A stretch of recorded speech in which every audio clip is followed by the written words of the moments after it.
So it is, I have it just at 12, and so we're going to get started. People may join us as we go along, and that's fine. But I always want to start on time for the people who did show up on time. All right, so what we're talking today is about how to architect a high converting homepage. Now, in this, as you'll find out, messaging is the single most important part of a high converting homepage, and we'll be discussing that. There are some things that are a little counter counter to what we might normally think, and it is interesting about how we generally communicate and how bad that generally is. All right, but anyway, we'll go on. Well, the main things we're going to be covering today is the core concepts of the high converting homepage and why you probably shouldn't model your favorite brand's page, and I'll come back to that in a moment. How to craft a compelling core message and copy chunks from scratch, even if you've never written a word of sales copy before. How to leverage our tested and proven high converting homepage template to architect, design ready homepages in minutes, not days. And that's as far as the layout. It will take time to build it, but and a quick and easy 7-minute process for auditing and optimizing any homepage, which we may or may not get to. This presentation is about a 5-hour presentation. We're doing it in an hour, so we'll be going very fast, and we may send out the 7-minute auditing process rather than covering it here, but we'll send it out to everybody who attended. That being said, let's start off with the first thing about the why you probably shouldn't model your favorite brand or page. Grayson has been a web designer, and well, you've been in the business for what, 20 years now? Yeah, just about. Wow. Just about 20 years. And the thing that you'll find out that we've gotten for those 20 years is someone saying, you know, I love the Nike website. I want my website to look just like Nike's. Or I really love Apple's website. I want my site, you know, and look how good a company Apple is. So clearly they're a good website to copy, because, you know, if I was only a tenth as successful as Apple, I'd be doing great. And the challenge with that is that Apple is not in the same position that you're in. When someone comes to your homepage, usually they've never heard of you before, or if they've heard of you, it's because someone's mentioned you at a Friday night baseball game or something. You know, they refer to you, but they really don't know anything about you, and they're going to your website right away to find out about you. When someone goes to Apple's homepage or Nike's homepage, they know exactly who Apple is. They know exactly who Nike is. They're not going to the homepage to find out what the companies are. They're going for a totally different purpose. It might be to look for a particular model of a product that they're selling. It might be to find out what new products are coming out. But it's a totally different motivation than when someone goes to your homepage. And so one of the big mistakes people make is modeling after their favorite brand, forgetting that they're in a totally different space than they are. All right? Does that make sense to everybody? If anyone has a question about that, just put it into the chat section. All right? Okay. So the goal of a high converting homepage from scratch, even if you've never written copy and you aren't a designer, okay? So that's what we want. We want, when people come to your website, there being a good chance that they'll actually talk to you at some point about doing either buying the product you sell or making use of the service that you provide. All right. Here's the agenda. We start off, part 1 is the concepts of the high converting homepage. 2 is the craft your core message and big ideas. 3 is outline the wireframe for your homepage, and 4 is the optimize and audit your homepage, which I said we may not get to that 4th one. If we do, we'll send out that information after. If we don't, we'll send out the information to that. Okay, Grayson, has Chattery joined yet? Do you know? Chattery's here. Okay, super. So here's the zero moment of truth concept. So, oh, wait a second. Let me, before I do this, Grayson, is it set up, do you know, for people can hear it? When you share the screen, there's a checkbox at the bottom of the window that says share computer sound. Got it. So let me see. See, I'm not seeing any of the items for controlling Zoom. Stand by. I could shrink it, at which point I would, I guess. No. Go ahead. You had to be host. That's my bad. I'm sorry? Try it now. Okay, so I'm going to share. Okay. So share screen, share computer model. Okay, so I was going through this stuff and nobody could see the screen, huh? That's not good. All right. So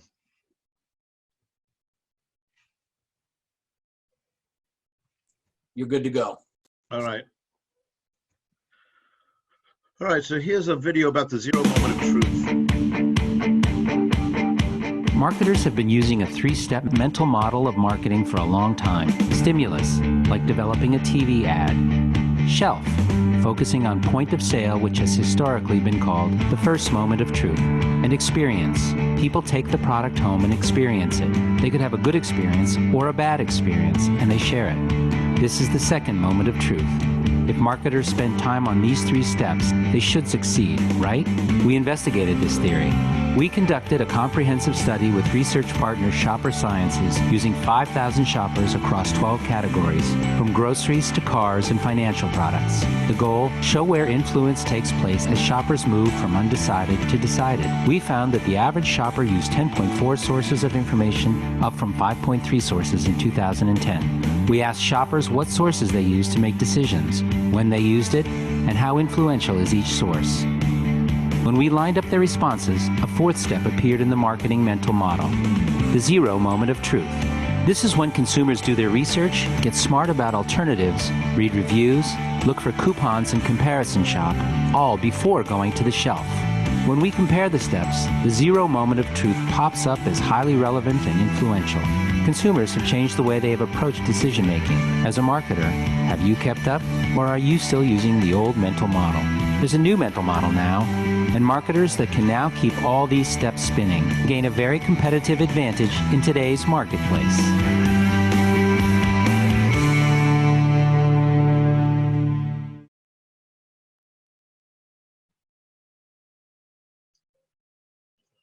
Okay. The zero moment of truth is a new way of thinking about the traditional marketing model. We all learn. All right.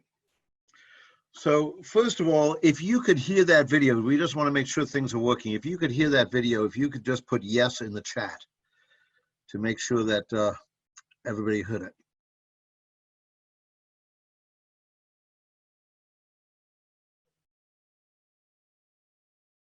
Okay, Grayson, could they hear it? Yes. Perfect. Yes, we got people saying yes. Perfect. Okay. So that is the change that has happened. If you noticed, the number of sources doubled from 2010 to 2011. Is now up over 20 now. And so what the real change here is, it used to be that people had to talk to you to get information. They no longer need to talk to you. There's no need for them to talk to you. They can get everything online. And they tend to do business with people they can get information online. If you force them to talk to you to get the information they need, they tend not to come to you. And it's getting more and more so. And so all that stuff that you don't want to put on your website or put out in public because you'd rather share it with the person directly is knocking down the number of opportunities you get. Okay, they just don't go to you anymore. They now go to someone else to get, who gave them that information. Okay, so here's the key thing to remember. Your homepage is not going to close sales, but it will lose you sales. If someone comes to your homepage and they learn what they need to learn, they'll keep looking at you and start looking at other things on your website and start looking at other reviews and stuff about you. But if they don't get what they need from your homepage, they will leave and never come back. And so it's become a little ruthless that we have to be meeting the customer where they want to be met. All right. And again, if there's any questions, just put in the chat box and Grayson will stop me. He actually enjoys stopping me quite a bit. So you'll actually make him very happy if you have a question. Okay, so the role of the homepage is to clarify, to establish trust, point the way. Okay, so those are the real missions of the homepage. Remember, when people come to the homepage, the first thing they want to do is, can you do what I'm looking for you to do? Do you have the product or the service to answer my need? That's the very first question. That's the clarifying. The second question is, can I trust you? And that's where you need to answer that question about if they can trust you. The third question then becomes how much? And you need to address all those to have an effective web site. Types of homepages. There's a transactional, a categorical, and a consumption. All right. The transactional is just where they ask you to do something right now. Okay. Angie's List is join now. It's just a transaction. Okay. Also here, where immediately Washio is immediately asking you to go and put in your zip code and get going. Categorical would be like BP, where every car is hand inspected. They're making it plain. This is about cars, buying and selling, and they're trying to get you involved if you are in that category. Okay. And you notice Mars actually has a split screen where they let you decide which way you want to go, to the subscription or to finding out about local. But again, it's trying to put people into categories. Remember, humans crave categorization. You'll see this in almost everything you do. People want to know, do I fit in? Do you work with people like me? Is this the best fit? That's what people are looking for all the time. Our gut feeling is always to not tell the person that because we are afraid we'll lose them. What we miss is we lose them if we don't do that. If they cannot feel like they fit in, they will leave and go and find someplace they do feel like they fit in. All right, so the homepage has to go through 4 parts of the cycle. The number one is problem aware. Are we aware of what their problem is? The second is the solution. Do we have the solution to that? The next is, what is the product they need to use for that solution? And then they need to engage with us. Okay, the case study with Slack. For those who don't know, Slack is a messenger software that's used for teams to communicate with each other. All right, so first is the problem. Be less busy. Very simply stated, most people today are feeling overwhelmed, as if they're constantly running out of time, as there's always too much to do. I'm sure most of the people on this phone call feel that on a regular basis, just because the majority of people do. Now, the interesting thing here is, you notice they're addressing the problem. They're not addressing their product. They're not saying we're the best. They're saying you should be less busy. Let us help you be less busy. All right, which is going to be a key point. Okay, and then comes the next 48.6% reduction in internal email. I think most of us feel like we get too much email. Imagine if we could reduce it by 48.6% from one of our significant categories. Okay, so that was the message aware. They're showing that they understand why you're there, what you're feeling. The next is the solution. So this is a messaging app for teams. All your communication in one place, integrating with the tools and services you use every day. This is the solution. It takes all those emails that are random and out of context and puts them all in a common context that everybody can follow. Product, Slack.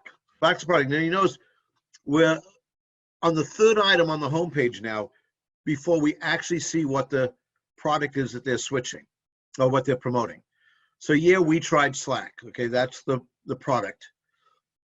Then actively, where work happens, whatever work means to you, Slack brings all the pieces and people together. Okay, and they're asking you now to join. So they're now asking you to engage. Now, the interesting thing is, for most of us, if we go to most home pages, and I'd be interested in people say yes or no if you agree with me. Say yes if you agree with me, no if you don't. That when you go to most home pages, immediately the company that built the homepage are talking about themselves. We're the greatest kitchen and bath designer. We've won these awards. We are the perfect solution. It's all we. Where would people agree with that? Just put yes if you agree that most of the time the company is promoting how good they are. Grayson, are we getting answers? Kevin says yes. Chowdhury says yes. I said yes. Lee says yes. Bill says yes. So pretty much a consensus. Okay. We're going to say that a home page that talks about the person coming to the page is going to be much more effective than a home page that talks about the company that they came to. Think of this as a first date. If you go on a first date, and I used this example last week, but if you come on a first date and you sit down and the person you're there goes, you know, you're really lucky you're with me tonight because I am the absolute best date you could possibly have. I am just phenomenal. I've won a bunch of awards for being the best first date. Aren't you lucky? Do you appreciate how good I am? We're probably not going to agree to a second date with that person. That's not what we're normally looking for in a date. But the person who's interested in us, who asks us about what we're thinking, about what we enjoy, that person is a much better first date. I think most people would agree with that. That is what this Slack example did. They started off with the person. You're too busy. Not we solved that problem. It's you're too busy. And here's one of the reasons why and stuff. It's focusing on them. It's not until they've built the relationship that they switch off to how we can help you. All right? So those are the things you want to do on your homepage. You want to go through problem aware, solution aware, product aware, and then actively engaged. Very few websites do this. All right. These are the critical, I should say before I do that,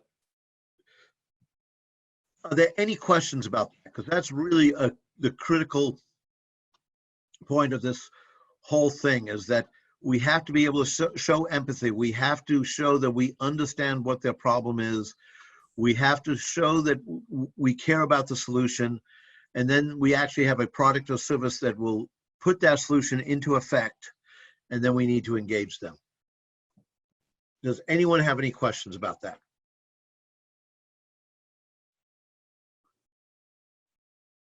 Grayson? I'm waiting. Okay. Give them a second to type if they have it. All right, I'd say carry on. Okay.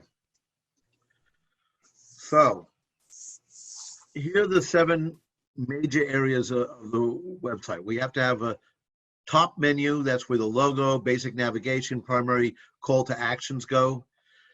The headline, subheadline, the hero shot. Ideally, customer is the hero.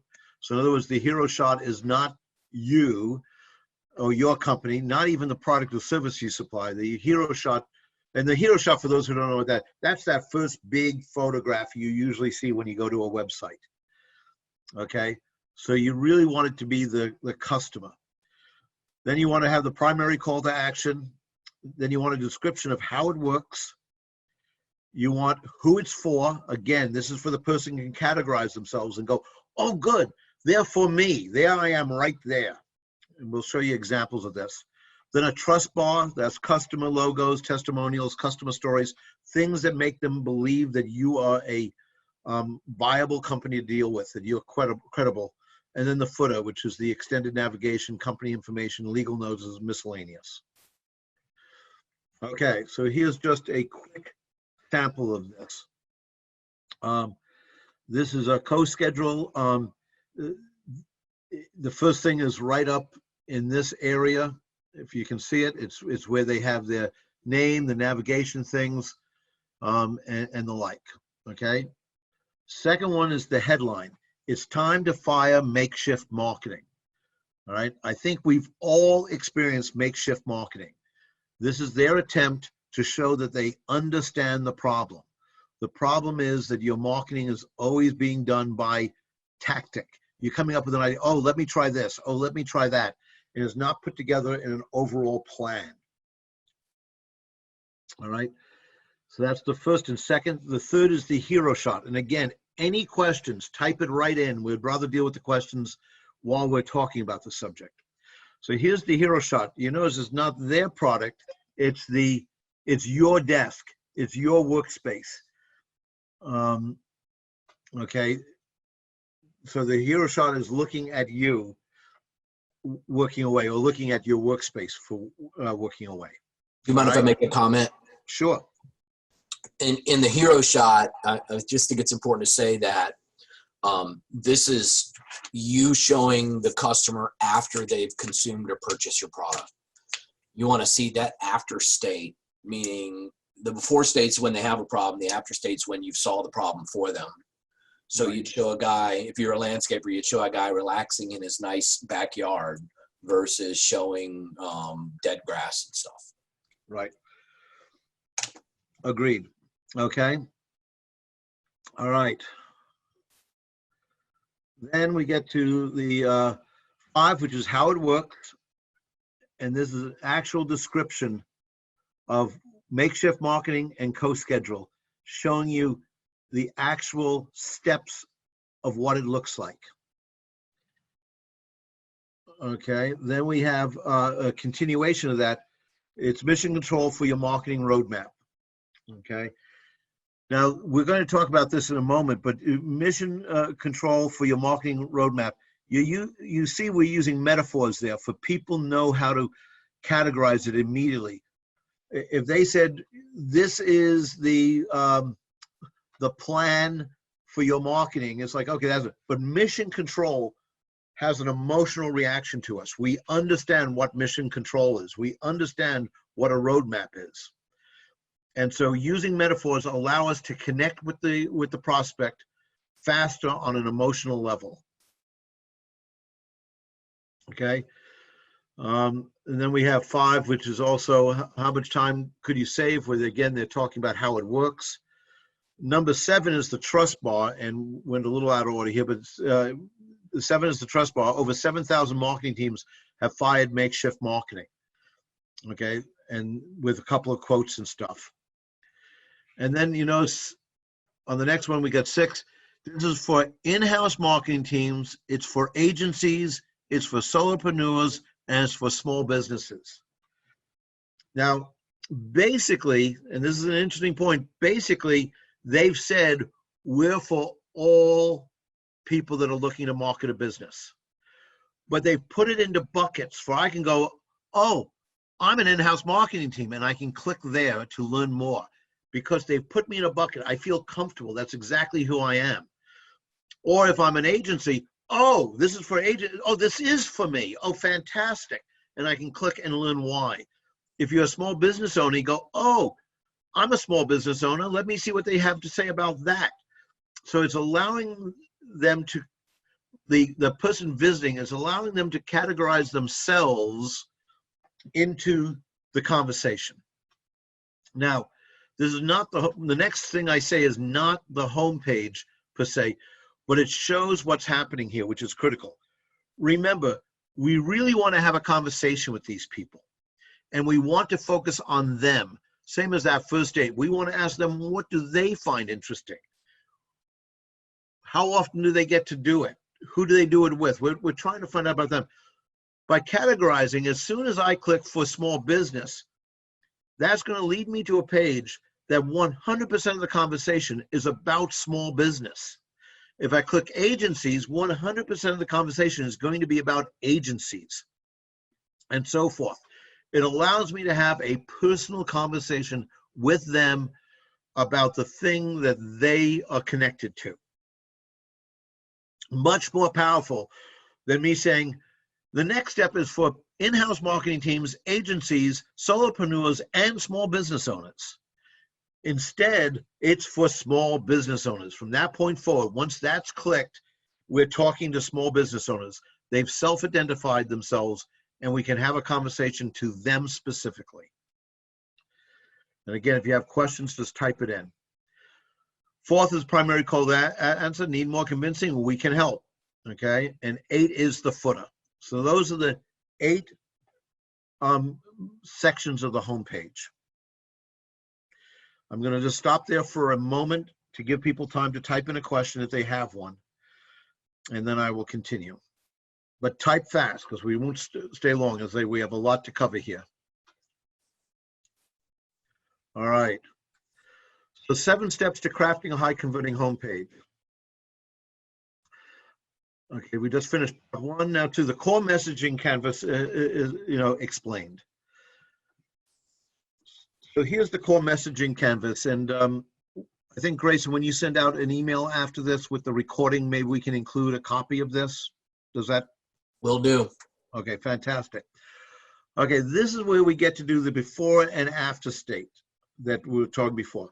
Before is what is the person experiencing before your product. The after is what are they experiencing after. So if you remember back in the Slack case study, the before was they were too busy. The after was they've got themselves organized and they have time. All right. And so that's key. Now, this is the best example I've seen. And let me just see if I can click on this. No, I can't. Chattery, can you? I don't seem to be able to click on this. It's supposed to be clickable, but I can actually play that 1 second. Okay. If you can do that. Are we going to be able to hear his sound, Grayson? Pardon me? Are we going to be able to hear the sound if he plays it? As long as he, I would assume, yeah. Okay, so I'm going to stop sharing for you can share your screen, Chattery. Sure. Okay, sure. Share screen. Make sure you check share computer sound, Chattery. Okay, sure. Yeah, lower left. Okay. Do you see it? Yep. Just click play. Okay.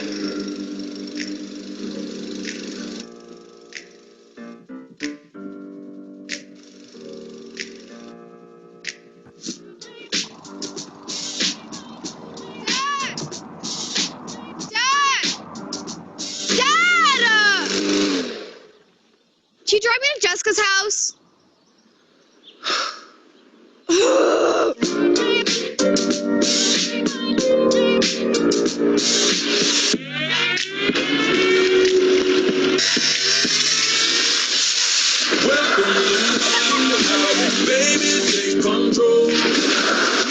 This is what our version of financial planning looks like. Tomorrow's important, but so's making the most of the house before they're out of the house. Spend your life living. Today's the day. Find an advisor at northwesternmutual.com.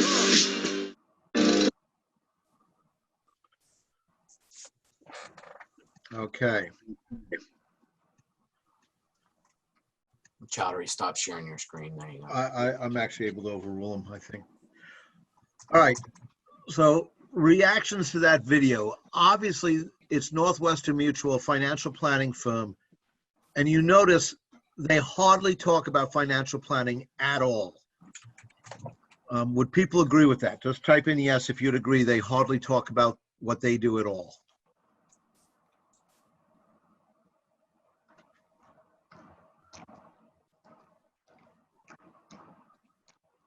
Okay. Yeah, Lee says yes. Okay. Good. All right. How many felt this guy's pain as he was working away on a hot day in the backyard and nobody in his family really cared? How many people can relate to that kind of pain of you trying hard to please your family and the family doesn't even seem to notice? Just put down yes if you've ever experienced that.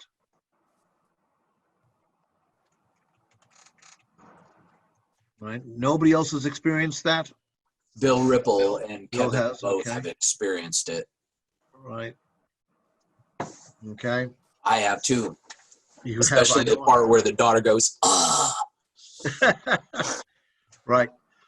Okay. This was considered one of Northwestern Mutual ads' most effective ads. Okay. And I think you can see why. They nailed this guy's before state. He was a slave, an unappreciated slave, just working in the fields type thing. I mean, this is, you can feel this picture that's up on the screen. You just feel the guy's pain. And then there was the full glory at the end where everyone's just having a blast and he is clearly the hero. Now you notice he's the hero. The Northwestern Mutual agent is not the hero. The financial planning isn't the hero. They're the enablers. They're the ones who will help this man become the hero.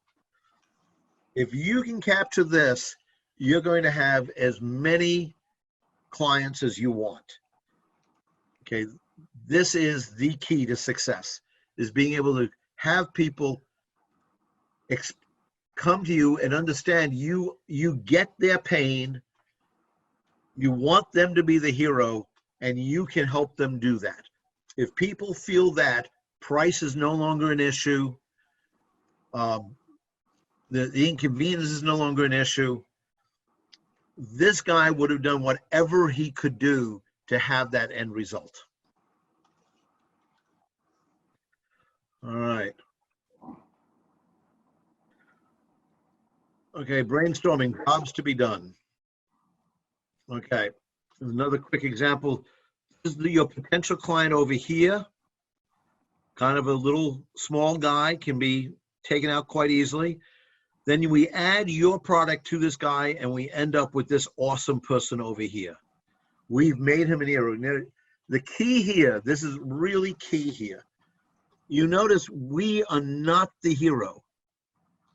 He is the hero, but we're the enabler. Think of this as King Arthur was the hero. Merlin was what was added to help Arthur become a hero. Luke Skywalker was the hero.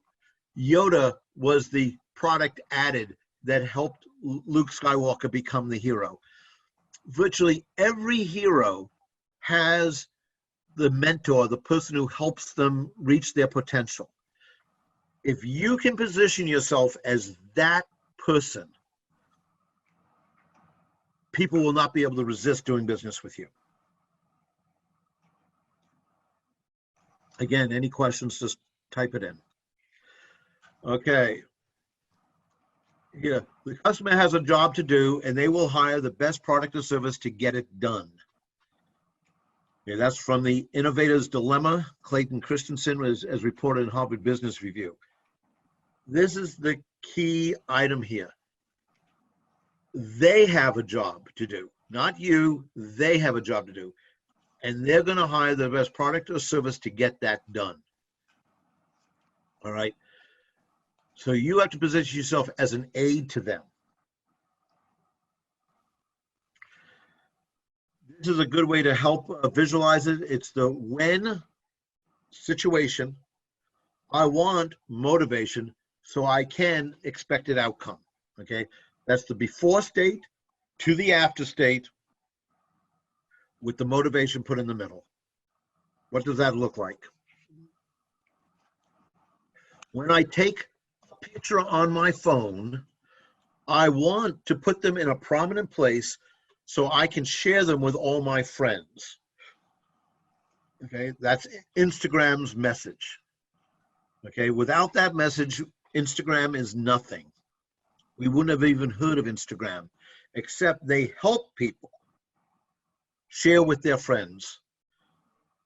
Okay, they help people that when they take that picture, and I think we all remember the days when we used to take pictures and then have to invite people over to see the slideshow, or had to print them up and mail them to them or whatever. Okay. In this case, we no longer have to do this. We can just post it on Instagram. Another example. When I'm working on a project, I want to collect a scrapbook of inspirations so I can organize all my ideas. Very powerful use of Pinterest. All right. This is a very powerful thing. The before state is I've got ideas all over the place. The after state is everything's organized and all my ideas are in one place so I can really work on it. And the middle is Pinterest. That's the enabler. Next one, when I'm growing a company, I want to document all my system and processes so I can work on my business, not in it. So beforehand, the person's growing a company. The afterhand is everything's organized and systemized, and so he can work on growing the business rather than working in the business. And the thing in the middle is Praxio. And for those who don't know, Praxio is a web area where you can put your systems and processes in it for your staff can look up and follow the process and be trained.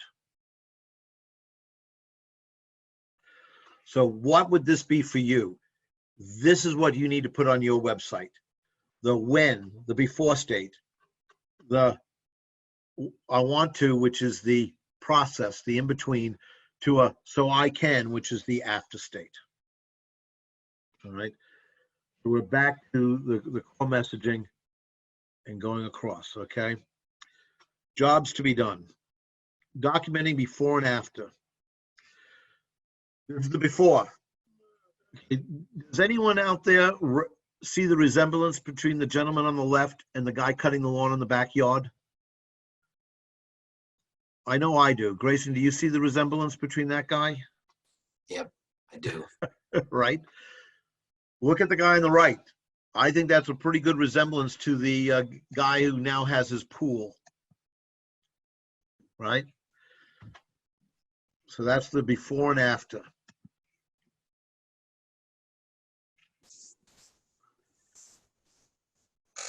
What's this here? Right.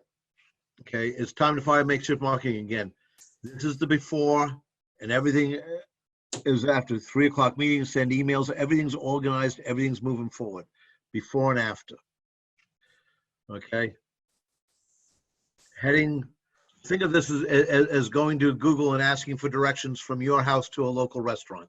The before is where you're starting, the after is where you're ending up. Crafting your statement of value. Statement of value. Product name helps. So let me just try this. Product name, kitchen remodeling helps the avatar, the segment that mothers of young children. Okay, so kitchen remodeling helps mothers of young children enjoy their time with their children around mealtime, both in preparing and consuming that meal, making it a family event rather than just a job to be done. So what I'm going to maintain is that many times people don't want the kitchen remodel to end up with a new kitchen. They want it to end up with a new interaction with their family. They want it to be inviting for the family, gets together there. They want it designed for 2 or 3 people can be cooking at a time, or whatever their personal preference is. But it's not actually the kitchen they're looking for. They're looking for a change in their life. And the more we can focus on the change that they're looking for, the more connected they will be. Okay, example. Praxio, again, the one that works with helping us put our documentation in one place where employees can go and figure out what to do. Praxio helps business owners train their teams, document their systems, and get more work done, all with less. Shoulder taps and, hey, do you have a minute interruptions? Praxio helps HR professionals automate the onboarding process so they can automate one of the most time-consuming aspects of their job and focus on team and culture building. Or Praxio helps executives build teams of mini CEOs. It's the statement of value. That's in that middle section right there. Then we have to choose a metaphor. Again, this is where we can relate to people in a way that they understand immediately and can relate to. Okay. The greatest thing by far is to have a command of metaphor. This alone cannot be imparted by another. It is the mark of a genius. For to make good metaphors implies an eye for resemblances. That was said by a marketing guy named Aristotle. Don't know if people are familiar with him. He was slightly before Mad Men. All right, so here's an example. It's mission control. Okay, that's a metaphor. We all know what mission control is. For your marketing roadmap. Again, we know what a roadmap is. So those are two metaphors tied together. We get that this is the center of our marketing efforts with directions on how to do it. Meet your company's new brain. Okay, we know what a brain is. This is my new brain. I know there are times where I would like a new brain. I know there's times Grayson would like me to have a new brain. All right. Okay. Transform your sales team into a revenue generating machine. Now, I've got to tell you, as a business owner, I really don't even care to have a sales team. But boy, do I want a revenue generating machine. All right. Again, I think most of us can relate to that. That is one thing to have a sales team. That's just an expense.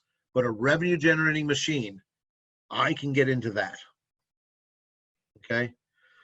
So here's how to brainstorm metaphors. These are all the items. Something that saves time. Think of something that saves time as a metaphor. Simplifies, makes money, reduce risk, organizes, connects with others, reduces effort, avoids hassle, reduces costs, increases variety, informs, reduces anxiety, nostalgia. All these things can figure out how can I, like remodel your kitchen and have family dinners like we used to have. Okay, I think everyone has an image of what family dinners used to be, and I don't think most of us are seeing that in our family dinners today. And so that is a metaphor. Dinners like we used to have is drumming up a thought of something, okay? So again, these are just memory joggers to make you think. 2, think of something you use every day, okay? So as a metaphor. So marketing's so easy, it's like getting into your car to go to the store. Okay, most of us see marketing as something that's challenging, and that metaphor shows that it's simply a matter of getting in the car and turning the key. Okay, how does your product make you feel? What else makes me feel like that? So let's go back to the kitchen. It makes me feel like I have a happy family. What else makes me feel that? Maybe a vacation. Get a new kitchen and have mealtime, every mealtime become like a vacation. Might be the metaphor. Grayson, are you thinking of any while I'm doing this? By the way, Grayson didn't know I was going to ask him that.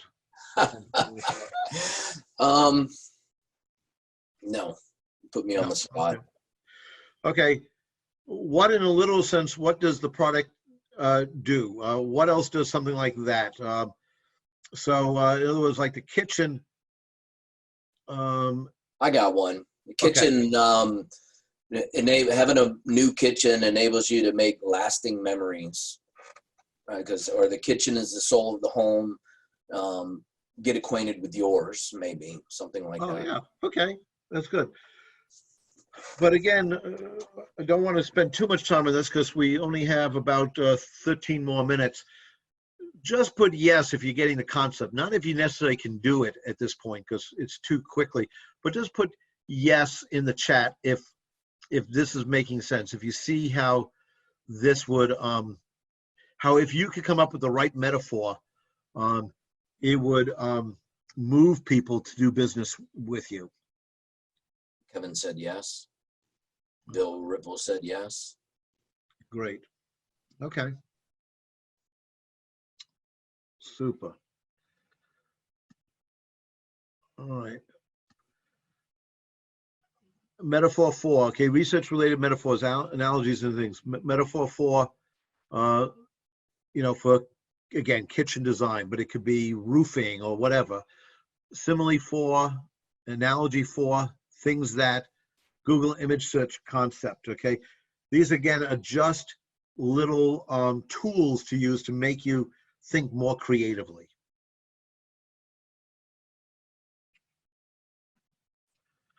Okay, so that's the metaphor section of the messaging canvas.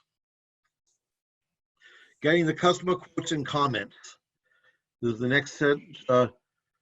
Getting customers quotes and comments. This is you down in the lower section where we're trying to build trust. It should come from customer conversations. Don't talk features and benefits. Don't demo your solution. Do tell your customers stories about themselves. Okay, now it's not stories about you, but stories about them. Talk to sales and support if you can't talk to customers. Meaning, if you're coming up having a hard time, talk to the people that actually are out with the customers, what they might be sharing with you.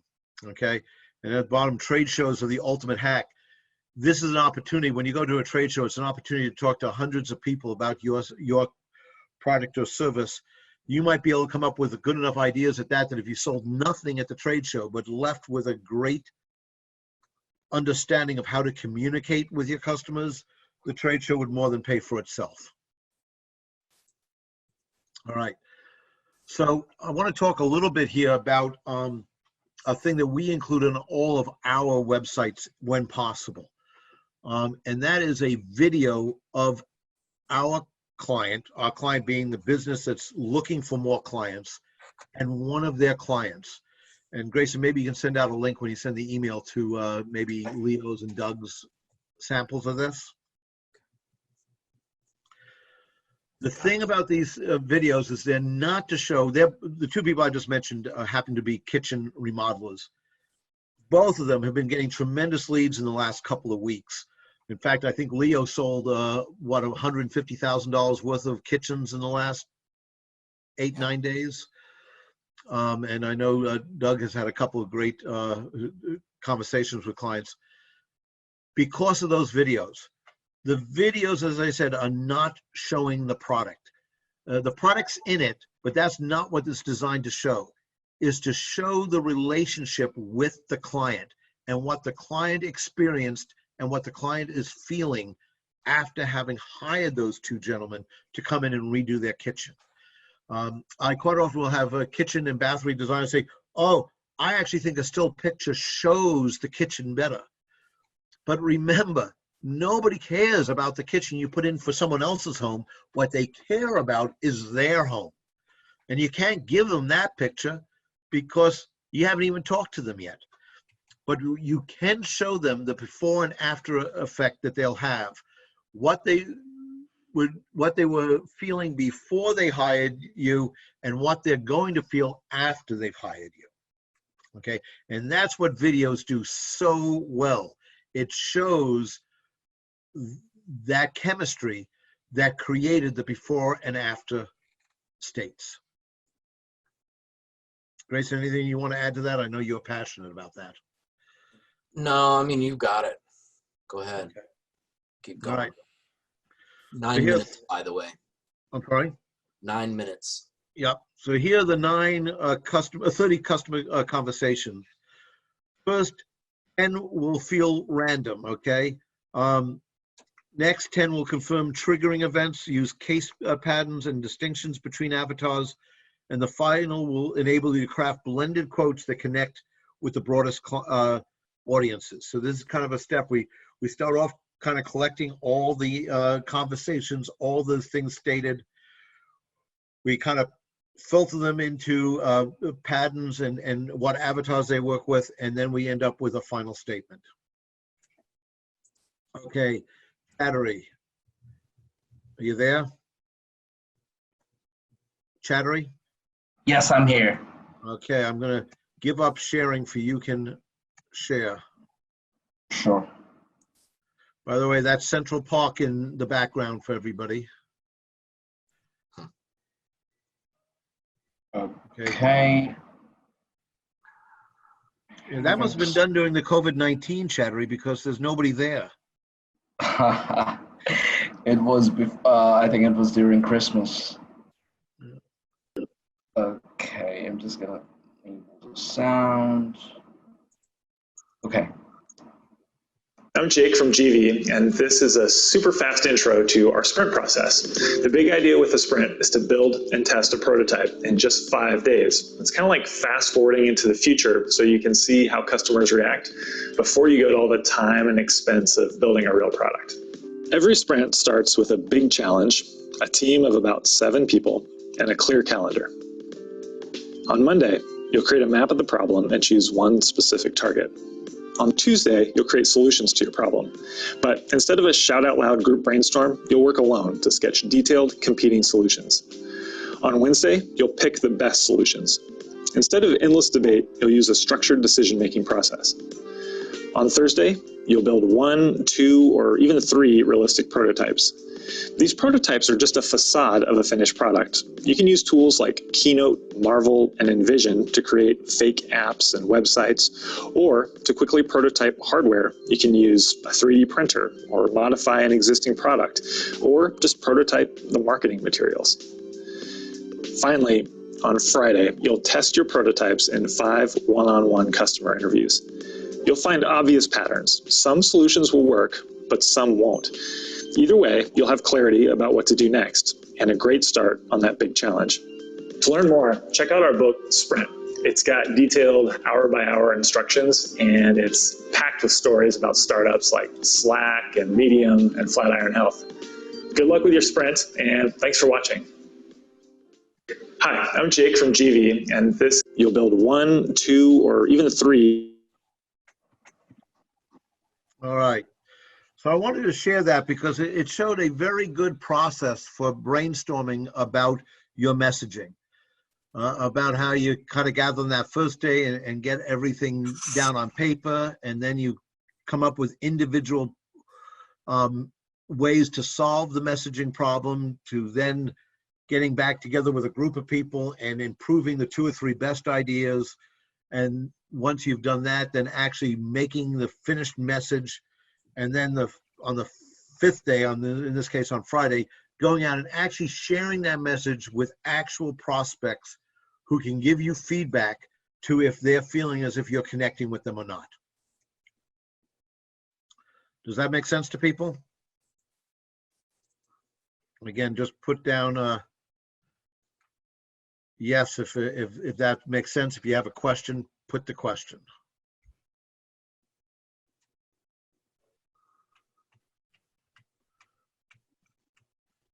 Yes, yes, yes.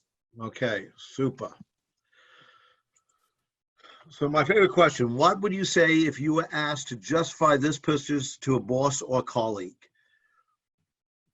Okay, because that's when you get your thinking out of it. So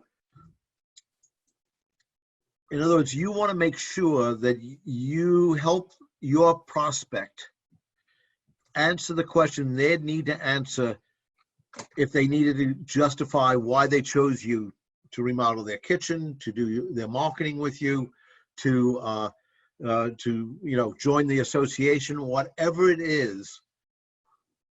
Will they be able to justify it in a way that their colleague or boss would understand. And their boss or colleague is going to understand a solution that gives them the result they want, the after effect. Okay? And so from there, that's where we get our customer quotes in this core messaging canvas. So that's the core messaging canvas. Next, we'll just talk about the layout of the website. And I think we've actually discussed this enough at this point. There's more things to say, but we only have 4 more minutes, so I'm going to fly through this section. Headline and subheadline. I'm just going to say, take time to come up with the right headline and the subheadline, because this is what communicates, I get you, I understand you, I feel you, I feel what you're going through. That is in that headline. You got to get that right. Okay. Transform your sales team into a revenue generating machine. We've already talked about, but again, I think anyone who's ever been responsible for bringing in money can get that whoever's talking here understands my challenge. I've got a sales team, but I don't have a revenue generating machine. What I really need is a revenue generating machine. Stop prospecting will do it for you. Again, a clear statement of understanding. And then the hero shot again. This is what we want the person, what your prospect feeling like with that adrenaline rush of succeeding. Communicating with customers. Here's the old way. Boy, does that feel confusing. And here's the new way. Okay. Again, showing an understanding, empathy, and that we know how to solve it. Get ready. Your calls are coming. Okay. Just a great feeling. I mean, that's what I want. I want calls coming. It shows an understanding. Again, media companies do a call to action. Real simple. Okay, put in your zip code, we're going to get you clean clothes.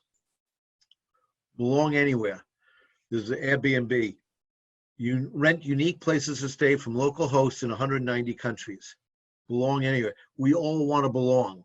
This is again, and all of these, if you think about it, are speaking to a higher desire of ours than just a place to sleep, than just making a sale, to just communicating. It's speaking to a higher cause than any of those things. In this case, Airbnb gets you a bed to sleep in, but what they actually are doing is giving you a place that you belong. Okay? How it works. This is a step-by-step process. People have to understand, okay, you understand my before state, you understand where I want to end up, but how do I get there? And so one of the things we promote is having a clear step. If you look at most of the websites we've designed, there's clear steps to the process. But we understand it's not random and reckless. We actually have a way to get you there. Who it's for, again, we discussed this. Let people put themselves in a bucket where they can feel like they belong. Okay? And then what to do next. Make it plain. What is the next thing for them to do? Don't leave them wondering. Trust elements, Washington Post, TechCrunch, Forbes, show them why they should trust you.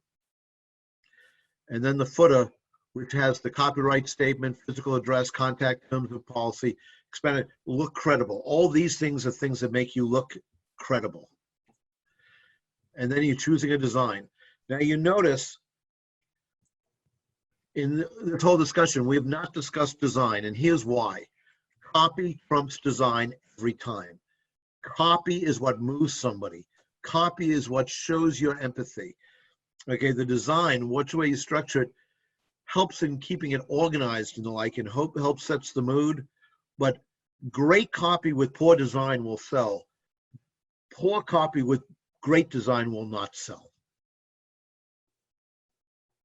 Okay, so that's that. Yeah, here's the 7-point homepage audit. We will send this to you to help you audit your own website. Okay, does anyone have any questions? Please just type in the questions if you have any. Good job, Art. Thanks from Bill Okay. Ripple. Super. Not a question, but we'll take it. I'm sorry? Oh, yeah, that's right. So I'll just add one thing. Grace and I have experienced something in the last couple of weeks that drives home this point. We've offered what we believe is outstanding marketing services for a variety of companies, and we have certainly the evidence to prove it. We have we were talking about kitchen and bath. We have kitchen and bath people that have been clients of ours for a year that are booked out through October at this point and signing more deals in the middle of the pandemic. Literally as we speak, they're signing up more deals. And yet very rarely do we have anyone approach us for that. We recently started up a pay per lead product. In other words, you only pay us if we get you a lead. And we've been inundated with people saying, I'm interested in that. Now, without getting into a discussion of which product is better, let's just talk about the messaging. When someone comes to us, they really don't want a new website. They really don't want pretty pictures.